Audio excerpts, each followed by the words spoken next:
बांकीपुर उपचुनाव में बड़ा उलटफेर। बीजेपी प्रत्याशी अभिषेक कुमार ने नामांकन वापस लिया। बिहार से एक बड़ी राजनीतिक खबर सामने आ रही है।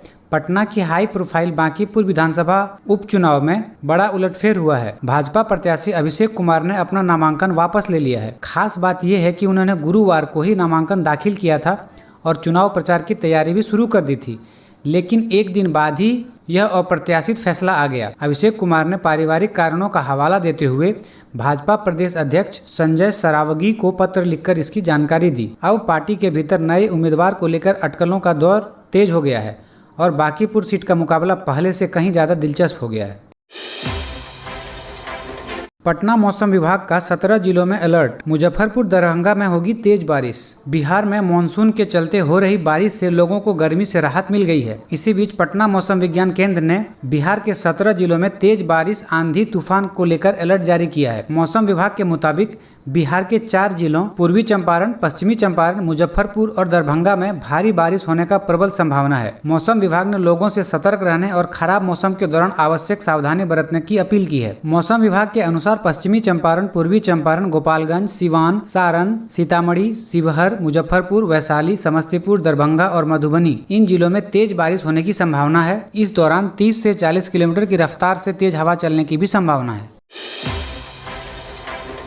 पेंशन नहीं मिली तो घबराएं नहीं, घर बैठे ऐसे चेक करें नाम और करें आवेदन। बिहार सरकार का समाज कल्याण विभाग SSPMIS पोर्टल के जरिए 4 प्रमुख पेंशन योजनाएं चलाता है: वृद्धा पेंशन, विधवा पेंशन, दिव्यांग पेंशन और मुख्यमंत्री सामाजिक सुरक्षा पेंशन। खास बात यह है कि इन योजनाओं में कोई भी निवेश नहीं करना पड़ता, ना कोई प्रीमियम, ना कोई एजेंट, सीधे बैंक खाते में राशि आती है। जुलाई 2025 में पेंशन राशि 400 रुपये से बढ़ाकर 1100 रुपये प्रतिमाह कर दी गई थी और अभी 87 लाख से ज्यादा लाभार्थी इस पोर्टल से जुड़े हैं। आवेदन के लिए आधार कार्ड, निवास प्रमाण पत्र और बैंक खाता जो सीडिंग होल्डर और आधार लिंक होना जरूरी है। अगर आधार सत्यापन फेल होता है तो अक्सर नाम या जन्मतिथि में मिसमैच की वजह होती है। ऐसे में UIDAI पोर्टल या नजदीकी आधार केंद्र जाकर इसे सुधार सकते हैं। शिकायत स्टेटस से जुड़ी मदद के लिए हेल्पलाइन नंबर 1800-345-6262 जो सभी कार्य दिवस पर सुबह 9:30 बजे से शाम 5 बजे तक उपलब्ध है। अगर आपके पास जरूरी जानकारी है तो घर बैठे ऑनलाइन आवेदन कर पेंशन का लाभ उठाएं।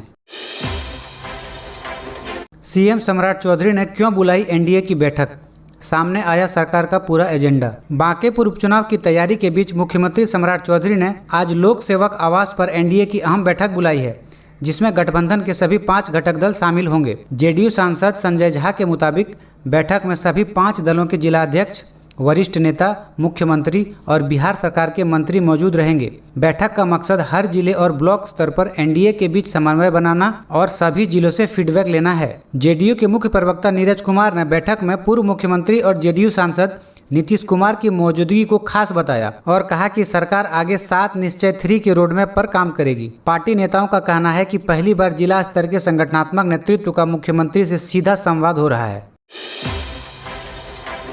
बगहा अनुमंडल अस्पताल में मृत शिशु के जन्म पर हंगामा, लेबर रूम में तोड़फोड़ और पथराव। बगहा अनुमंडलीय अस्पताल में शुक्रवार को उस वक्त भारी हंगामा हो गया जब प्रसव के दौरान एक मृत शिशु का जन्म हुआ। इससे गुस्साए परिजनों ने डॉक्टर और GNM पर इलाज में लापरवाही का आरोप लगाया। आक्रोशित परिजनों ने लेबर रूम में घुसकर तोड़फोड़ की और GNM हॉस्टल पर पथराव भी किया, जिससे अस्पताल में कुछ समय के लिए स्वास्थ्य सेवाएं पूरी तरह ठप हो गई। अस्पताल के उपाधीक्षक डॉक्टर AK तिवारी के मुताबिक हंगामे में लेबर रूम का लैपटॉप टूट गया, जिसमें अप्रैल महीने से अब तक का जन्म संबंधित डिजिटल रिकॉर्ड सुरक्षित था। यह पूरा डाटा अब नष्ट हो चुका है। अस्पताल प्रबंधन ने आरोप को निराधार बताते हुए सरकारी संपत्ति नुकसान और कर्मचारियों पर दुर्व्यवहार की लिखित शिकायत दर्ज कराई है। पुलिस CCTV फुटेज के जरिए आरोपी की पहचान में जुटी है। बिहार पेंशन योजना का पैसा नहीं मिला तो ऐसे चेक करें अपना स्टेटस, जाने लिस्ट में नाम देखने और ऑनलाइन फॉर्म भरने का तरीका। CM सम्राट चौधरी ने सामाजिक सुरक्षा पेंशन योजना के तहत 97,84,000 लाभार्थियों के बैंक खाते में DBT के जरिए 1423.94 करोड़ रुपए भेज दिए हैं। इसके साथ ही मुख्यमंत्री ने बड़ा ऐलान किया है कि अब हर महीने 10 तारीख तक पेंशन की राशि सीधे खाते में पहुंच जाएगी, ताकि जरूरतमंदों को अपने रोजमर्रा के खर्चे के लिए परेशानी न उठानी पड़े। सरकार समाज के सबसे कमजोर वर्ग को आर्थिक सुरक्षा देने के लिए लगातार काम कर रही है। बिहार के सरकारी दफ्तरों में बदलेगा कामकाज का तरीका, अब लंबी मीटिंग पर लगेगी रोक। बिहार के सरकारी कामकाज में एक बड़ा बदलाव होने जा रहा है। अगर आप सरकारी दफ्तर जाकर साहब मीटिंग में हैं सुनकर वापस लौट आते हैं तो अब यह समस्या कम हो सकती है। सामान्य प्रशासन विभाग ने अधिकारियों की बैठक को लेकर नई गाइडलाइन जारी की है। नई व्यवस्था के तहत अब कोई भी बैठक सामान्य परिस्थिति में 50 मिनट से ज्यादा नहीं चलेगी। हर बैठक का एजेंडा पहले से तय होगा और अधिकारियों को एजेंडा नोट पहले ही भेजा जाएगा। जो काम फोन, वीडियो कॉल या ईमेल से हो सकती है उसके लिए अब मीटिंग नहीं बुलाई जाएगी। लंच टाइम और छुट्टी के आसपास भी बैठकें आयोजित नहीं होंगी और बैठक के दौरान मोबाइल इस्तेमाल पर भी रोक रहेगी। हर बैठक के 3 दिन के भीतर मिनट्स ऑफ मीटिंग जारी करना अनिवार्य होगा, जिससे जवाबदेही तय हो सके। सरकार का कहना है कि इससे आम लोगों को कम चक्कर लगाने पड़ेंगे और फाइलों का निपटारा तेजी से होगा।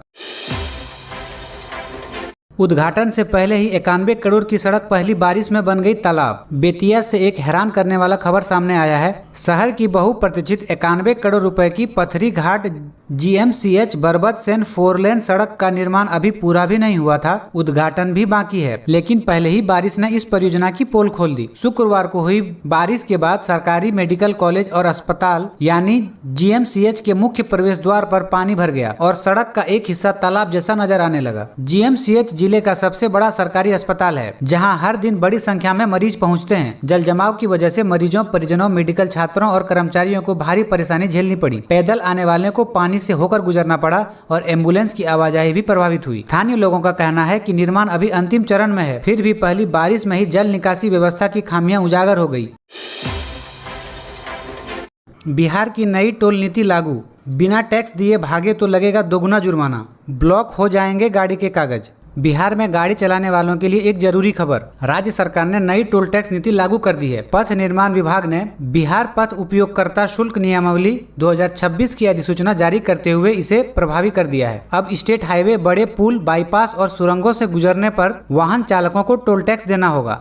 खास बात यह है कि 250 मीटर या उससे अधिक लंबे पुलों पर भी टोल वसूला जाएगा। ऐसे करीब 94 पुल पथ निर्माण विभाग के दायरे में आते हैं। टोल का भुगतान फास्टैग के जरिए होगा और सड़क की चौड़ाई के हिसाब से अलग अलग वाहनों के लिए प्रति किलोमीटर दर तय की गई है। आजादी के बाद मिली पहली पक्की सड़क, बगोरा पंचायत के वार्ड संख्या 15 के ग्रामीणों को आवागमन में होगी सुविधा। सिवान जिले से एक खुशी की खबर सामने आई है। दरोंदा प्रखंड के बगोरा पंचायत के वार्ड संख्या 15 में आजादी के बाद पहली बार पक्की सड़क यानी PCC सड़क का निर्माण पूरा हो गया है। इतने दशकों के बाद यह सुविधा मिलने से गाँव के लोग काफी खुश है। अब तक इस वार्ड के लोगों को कच्ची और टूटी फूटी सड़क की वजह से आवागमन में भारी परेशानी झेलनी पड़ती थी। नई पक्की सड़क बनने से अब ग्रामीणों को स्कूल, अस्पताल और बाजार तक पहुँच आसान होगा, खासकर बारिश के मौसम में जब कच्ची सड़कों पर चलना मुश्किल हो जाता है। ग्रामीणों ने प्रशासन का आभार जताया और उम्मीद जताई कि आने वाले समय में गांव के अन्य वार्डों में भी इसी तरह की विकास कार्य होंगी।